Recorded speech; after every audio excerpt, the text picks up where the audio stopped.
What is metaphysics? Metaphysical problems concern almost all people. That is why this series of texts is presented, through which answers to all metaphysical issues and questions will be given in a simple and understandable way. First, we must explain what metaphysics is. It is the other side of physical reality. Just as a coin has two sides, there are two subdimensions of all things, the physical and the metaphysical. In a coin we see only one side. This does not mean that the other is non-existent. It exists, no matter if we don't see it. After all, there are many other things in nature that we do not perceive, such as electromagnetic waves. So, the metaphysical side of reality exists, even if we don't perceive it directly, because we are trapped in the material environment of our world.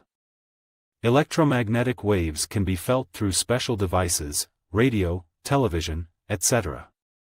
Similarly, metaphysical reality can be perceived by special methods, which we will deal with later. However, each entity, when freed from the material environment, changes state, and it is as if the coin is reversed, so it sees the other side clearly. Since reality has two aspects, there are correspondingly two worlds, the physical or material world, and the metaphysical or spiritual world. In fact, some mystics from ancient times have argued that only the metaphysical world is real and actual, while the material world is virtual and apparent. When an object is pictured in a mirror, there are two identical things: first, the object, and second, its reflection in the mirror. Their similarity, however, is only external, because from the point of view of their essence, only the object is real and actual, while the reflection is virtual and apparent. But if one sees only the reflection, one has the impression that it is true and real, without realizing that it is merely an image of the real object. This correlation between an object and its image is analogous to the correlation between the metaphysical and the material world. That is, the metaphysical world is the objective world, while the material world is the virtual world. Among the mystics we have mentioned are the ancient Greek philosophers. I shall refer in particular to Plato and the well-known myth of the cave, as he describes it in his work, Politeia, chapter 7. In the cave dwell the despots, who perceive nothing, but the shadows formed in the depths of the cave by the external light.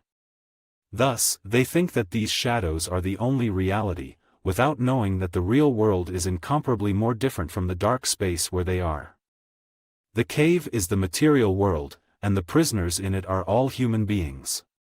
All the things we perceive with our senses are but shadows, i.e., images, of the real things, which are in the space outside of us. This we do not perceive, and that is why many people think it is non-existent. This is the origin of the Platonic theory of ideas, namely, that all the things of our world, whether material or spiritual, are images of true things, which are immaterial in the form of ideas. These ideas constitute the essential things of the metaphysical world. The connecting element between the two worlds is the concept of the soul, with which we shall deal in our subsequent writings. Thank you for listening.